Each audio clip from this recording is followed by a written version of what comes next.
I love the heading for this. One telephone is worthless. Alexander Graham Bell didn't invent the telephone.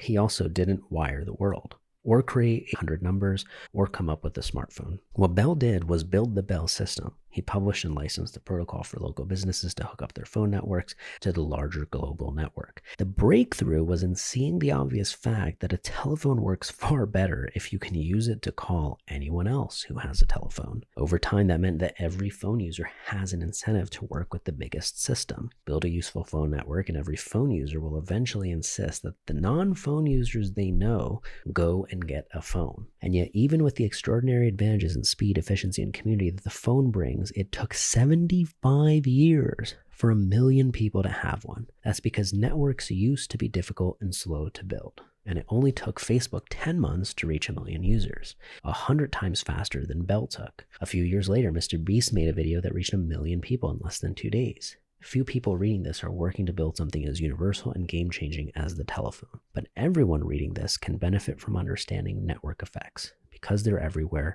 and with more impact and speed than Bell could have imagined. I really love this riff because it goes to show you something that I kind of have implemented into my business. And I actually heard the founder of Calendly tell this story, where he was referencing how in order to use your product, someone else has to use it too, right? So when you are booking a meeting using Calendly, someone else has to see that and, gets exposed to the product too. And so we've gotten referrals at Pod Mahal long after we've even stopped working with certain clients, because that's just the power of certain network effects. And it now gives an opportunity for my business Pod Mahal to take advantage of this network effect. Of course, that's just one example, and you saw another one here with the telephone, but I think this was a really powerful riff.